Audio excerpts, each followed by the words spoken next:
What's up, everybody? Welcome back to the Love Life podcast. I wanted to do something a little bit different for the month of December, where I released a series of episodes making sure that you heard key parts of conversations that I had over the course of the year that a lot of you missed out on. I was out there talking about my new book, Love Life, a lot this year. I had a lot of conversations on other people's podcasts, and some of the most important ones, many of you never got to listen to or just never came across. So expect a few of those this month, handpicked by me, things that I think will really help you to listen to. Today's conversation comes from one I had with Ed Milet on the Ed Milet Show. This conversation with Ed was one of my favorites all year. I actually think it's like top 5 most powerful conversations I had in all of 2024. So I think you're going to love it. Check it out, and I look forward to hearing what you think. And you talk about 3 levels of confidence. This is awesome stuff right here. So could you give them the gift of that? Yeah, I always think that confidence is this sort of oversimplified umbrella word for all sorts of different things that don't necessarily have a lot to do with each other. Yeah. I developed a model for confidence that said, okay, there's the surface level, which is level 1, and that's how we portray ourselves and how we're perceived based on the way we walk, talk, and act. Hours and hours of content on that alone, but we all know what we're talking about when we say someone looks confident on the surface. Yes. Then there's the identity level of confidence. Okay. And this we might think of as the legs under the table that underpins the confidence so that the moment it's tested, it doesn't just fall apart. And that's, there are plenty of people that have bravado that the moment it's tested, it disintegrates. You have someone has a hard conversation with you, and all of a sudden, it goes apart, falls apart. The identity level is, I like to think of the identity level as everything that we use as a source of confidence in our lives, and they can be many. It can be the skills we have. It can be the life we've set up for ourselves. It could be the relationships that we have. It could be the family support system we have, the contacts that we have. For some people, it might be the fact that they feel like they're well-traveled, or that they know 3 languages, or they can play an instrument, or they're a very good conversationalist. We all have these things that create what I call identity confidence. And I think of that as a kind of matrix with a bunch of squares in it, like a tic-tac-toe box. And inside are all these different things that give you confidence. And no one's matrix looks uniform where all the squares are the same. In reality, what happens is we come to identify, and some would say over-identify, with certain aspects of our life that give us confidence. Why is it that in a recession, someone who isn't going to starve decides that they need to end it all? Why? It's not because they lost all their money. It's because they lost their identity. Wow. Yes. And the same can be true of a relationship. Someone comes out of a marriage. Well, maybe they fought so hard for that marriage for so many years that they lost themselves. They lost all the things that made them, all the things they enjoyed doing, all of the hobbies, the friendships, the close relationships, and they just poured themselves into this marriage. And then when divorce happens, that was the giant square of their matrix, and anything else in their life had been reduced to these tiny little squares around it. Profound. And so when they lose this square, it's not that you lost a marriage, it's that you lost your identity. It's not the death of a part of your life. It feels like the death of your soul. And so in that moment, people feel like, I can't survive. When we lose our identity in that way, it's terrifying for us. You can get the same thing with a bodybuilder who gets injured and all of a sudden they can't train. And that they'd made that 90% of their matrix was their ability to define and sculpt their body. And now life can't be about that because they're injured. So all of a sudden life has to become about something else. So that's the identity level. That's level 2. And what I always say to people on that level is you have to look at the way your matrix is engineered right now and say, where am I exposed? Because and if you want to know where you're exposed, ask yourself, what area of my life, if I lost it, has the potential to destroy my confidence? Wow. And that will allow you to go, where do I need to diversify where I get my confidence from? And you know, of course, the areas where we identify with the most, they tend to be the things that we use for validation or the things that we think are the most important in life. And I always say our validations become our mutations. You know, if you get really good in business and you keep making more money and making more money and making more money and everyone rewards you for that, it's really easy to let everything else fall by the wayside. But now you've got, you know, a parent who spends no time with their kids because it's like, this is the big part of my matrix that I need to keep feeding. And it's scary to diversify. When you diversify, you go back to being a toddler in a new area until it becomes a source of confidence. You know, you could have someone who's incredibly, you know, their sarcasm, which they call their wit, may be a huge part of their matrix. If you say to someone, hey, look, this sarcasm is getting in the way of your relationships because there's a time when sincerity is called for and people are not going deep with you because you throw too many barbed comments in a conversation and no one feels like they really get to connect with you. It would really behoove you to start having more sincere conversations. Well, you have a problem here. This person has been using this sarcasm probably their whole life. And if they're going to suddenly switch to a different style of speaking to people or conversation, well, that was working for them in many ways. It was it made them feel witty. It gave them power in conversations. It made them feel like they knew how to handle difficult people. It made them know how to break a silence. If you take all of that away, they're back to being a toddler in conversation who doesn't know how to walk yet. And that's okay, but we hate having to go back to suck at something. You're right. And that inability to go back and be bad at something so that we can actually build it as another source of confidence and diversify it is crucial.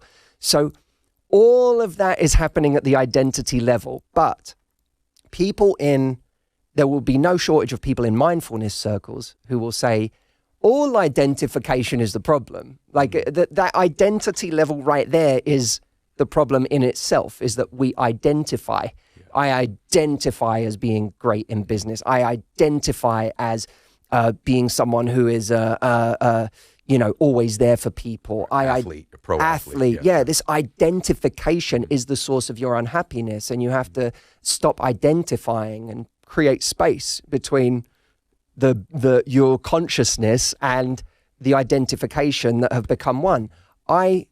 I think I'm a big fan of all of that material, but I also know that every day we are facing out to meet the world, and we have to decide how to spend our time. And if you can spend your time and allocate your energy in ways that diversify your confidence on the identity level, it still makes sense to. You just have to know that anything on the identity level will still leave you vulnerable ultimately, because friends can leave, relationships can end, your health can go away, you can get injured, your business can go under, anything can happen at any point that will rock you in that moment. Having diverse sources of confidence can help you manage those moments where you get rocked, but you can get rocked on that level all the same. And God forbid 4 or 5 big areas for you go down at the same time.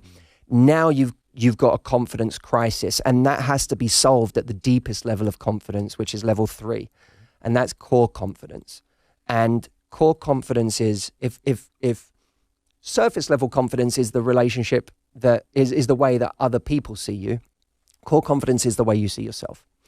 And this is the cliche about what I call core confidence and the way other people talk about this kind of depth of confidence. The cliche is that you have to learn how to love yourself.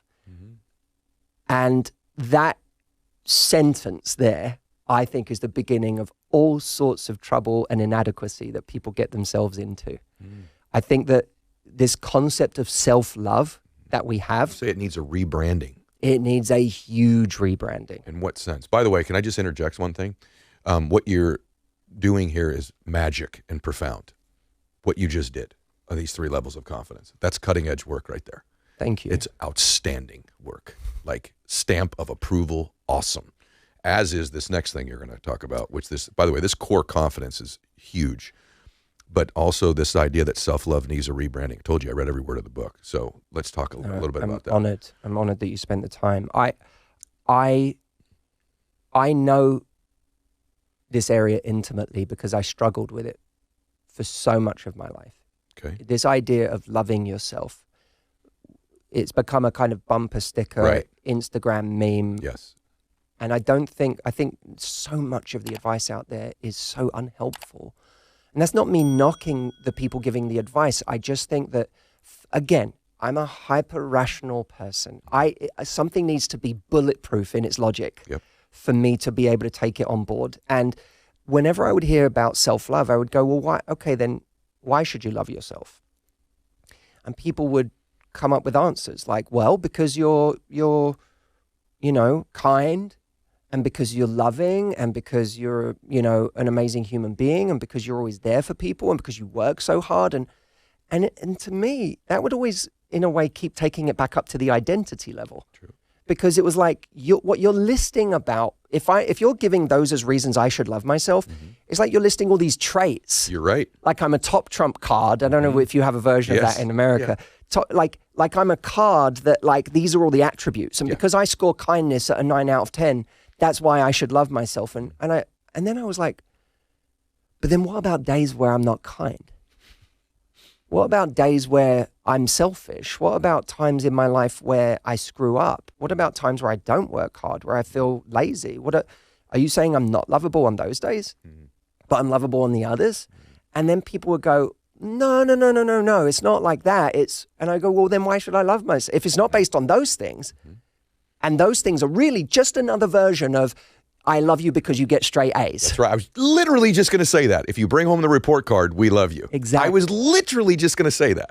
So I was like, how do we get out of this system we have for ourselves? And by the way, the way they're saying it is also a reflection of what they're doing to themselves and the way they're judging themselves. So how do we get out of this report card system? And by the way, those things might be why you're proud of yourself. Yeah. But if you're talking about a bulletproof recipe for self-love, then you can't be talking about attributes that I have on my best day and not my worst day.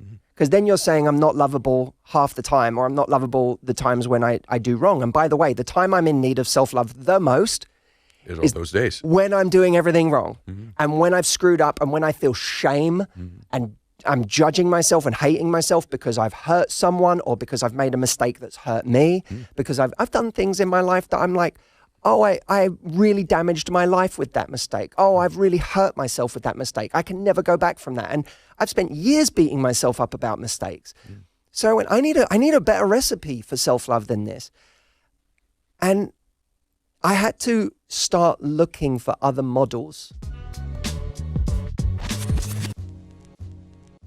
What's up, guys? Before you keep listening with this conversation, I wanted to make sure that as many of you as possible are currently signed up to my weekly Friday email, The 3 Relationships. I am so proud of this thing. This is not your regular newsletter. This is something that every week I sit down and painstakingly write, because God, writing is never easy, but I put together my thoughts, my ideas, any philosophies or strategies that I think could help you in the 3 relationships in your lives, from your relationship with yourself, your relationship with other people, and your relationship with life itself.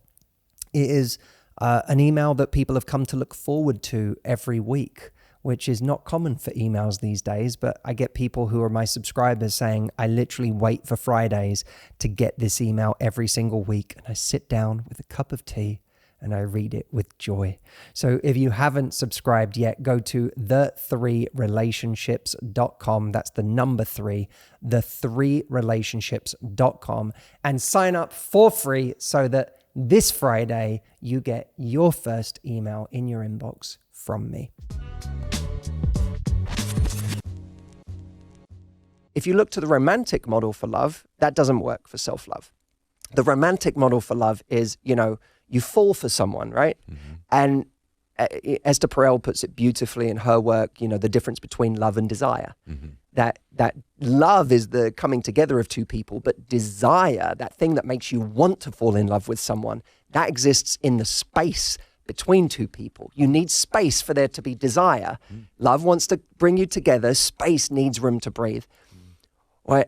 So, and by the way, the inverse of that is the saying, familiarity breeds contempt.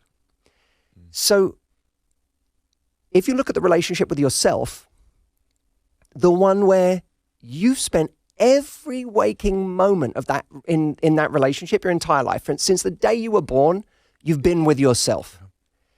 What relationship are you more familiar with than that? There is no room for desire with yourself. So the romantic model doesn't work. The romantic model doesn't work. And that's why I believe that's why we have so much contempt for ourselves, because who are we more familiar with?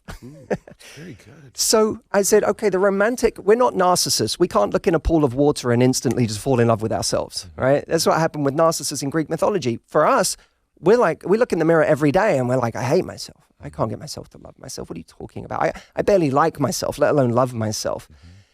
So, okay, romantic model doesn't work. What could work? Well, what if we could look at other places in life where there was a different kind of model for love? What would it be? I started looking at the parent-child relationship and saying, if you ask a parent why they love their child, how many, maybe some would, but how many parents as a percentage would start reeling off qualities of their kid? If you said, why do you love your kid? How many of them would go, well, because they get straight A's and because they're kind and because they're loving and because if you ask most parents why you love your kid, they go, because it's my kid. They give you like almost a strange expression. It's unconditional. Yeah, right? There's no condition to their performance on straight A's. Yeah, they're mine. What do you mean? Okay. It's my kid. Okay. That for me held a clue. What's the clue? That there are people in this life that we love for no other reason than they're ours. I feel the same way about my brothers. On their worst days, you ask me why I love my brothers. I'm like, because they're my brothers. Now, not everyone feels like that about sibling, but it's common in the parent-child relationship. You can find it in other places too. You can find it in the child and the stuffed toy relationship. Yes. Tell a child to get rid of the stuffed toy because you've got a better looking one. Yeah. I've got one that hasn't got fluff coming out the seams. That child will be like, what are you talking about? That's my rabbit. It's true. It sounds crazy, but I'm thinking of my dogs. I know that sounds crazy. No, the dog is the perfect example. Yeah, right. If you can walk down the street and see someone walking the ugliest, scraggliest, mangiest dog, and try walking up to that dog owner and saying, I've got a more stately, beautiful dog for you if you want to swap. They'll be like, what are you talking about? This is my dog. Great point. So now imagine something. This is the part that changed my life. What if when someone said to us, what if someone said to you, Ed, why do you love yourself? And instead of going to any of those traits or things you do on your best days or things you think make you unique or special or all of that, because all of that is just another way to judge yourself when you find someone who's better. You're right. What if instead someone said, Ed, why do you love yourself? And you said, what do you mean? Because I'm mine. I'm mine. I'm my human. Think of it this way. Out of 8 billion people on this earth, you're the only person that's there to truly take care of this human. There's no one else. I think of it like our parents, whether they did a good job or not is irrelevant. They just had the responsibility for keeping us alive until a point where it was like, over to you. This is your job. Your job is to take care of this one human. And I sometimes think of it like the Lion King when Simba leaves the pride. I think of it like he left himself. Like the pride is him. It's his job to look after the pride. The pride is you. Yes. You're the one human that you have been given to take care of. Nothing else is certain. The one thing you must do in this life is take care of this one human that you've had since the beginning. And anytime I'm being horrible to myself, beating myself up, anytime I'm telling myself I'm not good enough, I go, Matt, what's wrong with you? You had one job. You had one job. Take care of this human. And by the way, through that lens, comparing ourselves because this is what makes us not like ourselves, is comparison. I'm comparing myself to this person, this person, this person. They've got more than me. They're better looking than me. They're more intelligent than me. They're whatever.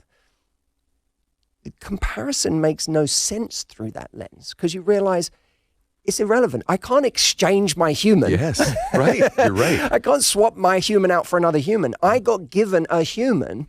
It's me. Right. Yeah. My only job is how happy can I make this human?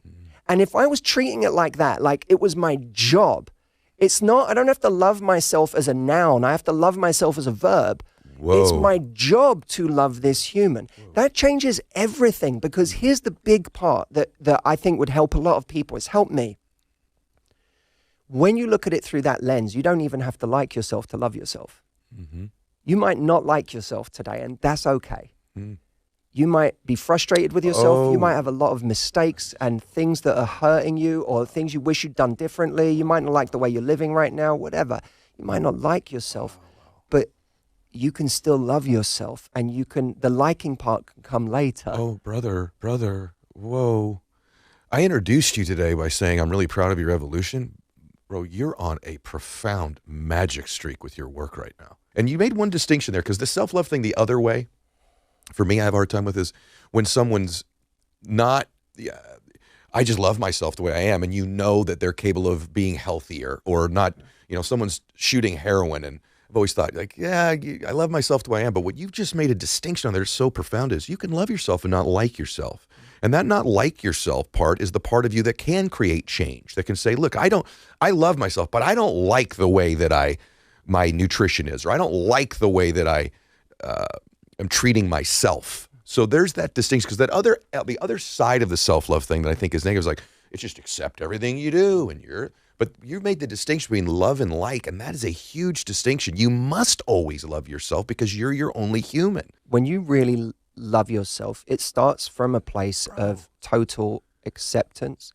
And acceptance isn't I like everything about myself. Acceptance is just I'm making peace with my starting point. Oh, it's so good. And that changes everything, because there's a big difference between self-acceptance and self-esteem. Self-esteem is built by what we do. Mm-hmm. Self-esteem is built by sticking to your promises and all of the things that you talk about all the time that build that pride and that knowledge that you can make things happen, that you need reference points for. And when you do hard things, you build reference points, and that builds that self-esteem.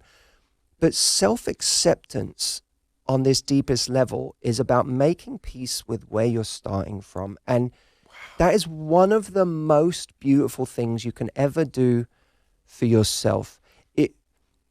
And by the way, all self-esteem, I believe, starts from that ultimate acceptance of what our starting point is. Because if you don't accept your true starting point, and if you're lying about your true starting point, you won't even feel good when you do things that should give you self-esteem. Like here's a fun example. This is so good. If I had, let's say I'm 100 grand in debt,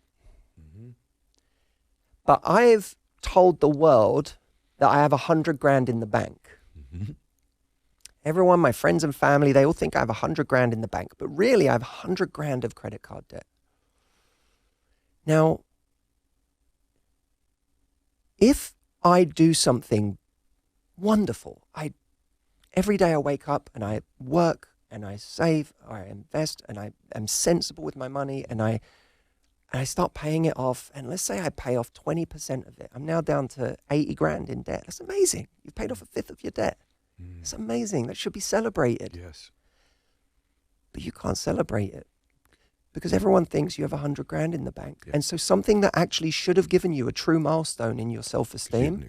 You weren't honest about where you're really starting from. No, and so no one can celebrate you. No one can support you. You feel alone in it, and you feel like you don't feel like you made any progress. All you feel is, I'm still 80 grand in debt, and everyone thinks I have 100 grand in the bank. And that happens, by the way, at the end of so many marriages where someone is getting divorced and the world has felt like that was a great marriage from the outside. And you've been talking about it as if everything is fine because you've been afraid to talk about just how bad it's been and just how unhappy you've been, or your partner's been, or just how, in some cases, abusive that relationship has been. And now you find yourself on the brink of divorce. Again, it's that I'm losing my identity here because everyone on the identity level, everyone has thought that I'm in this happy marriage. But when I work with people, the moment they can accept what their true starting point is, which is that I haven't had the marriage I've been telling people I had for the last 10 years. I have not been happy. This has been crushing my soul or my confidence. I am starting again in this area of my life. Maybe in some ways I'm starting again financially because this divorce is going to devastate me financially. Maybe I'm going to have to truly I'm going to have to go and get a job I never thought I'd have to go and get. I'm going to have to fend for myself again in ways. I'm going to have to move out of this house and into an apartment. I'm going to, all of these things that have to happen. You have to strip back all of the layers of what everyone thinks I am and just say, this is my actual starting point today. And people are so afraid to do that. And I understand, because we're terrified of the loss of ego and of reputation and what would happen if people did realize I wasn't where I thought I was.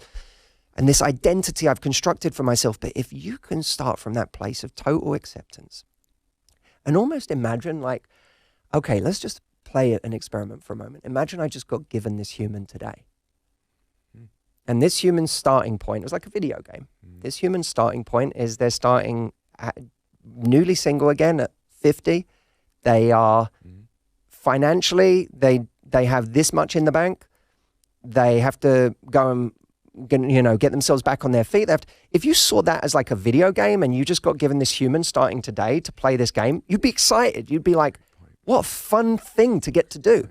But it's all that baggage and that identity that makes it all seem like it's the end of the world. And the beautiful thing is, when you take even the tiniest step forward from that place, but now you're honest with the world and yourself, most importantly, when you take a tiny step forward, it may, to your previous self who was putting on the mask of where you were, it may have been nothing. But to you now, from an honest starting point, it's a miracle, and it is a sign that you're growing and moving and that life is changing, and that the confidence that comes from that is real. Wow. And it's yours. The gains are yours at that point. Okay. Unbelievable. All right, everyone, thank you so much for listening to this conversation. I hope you enjoyed it. Feel free to shoot us an email, podcast@matthewhussey.com.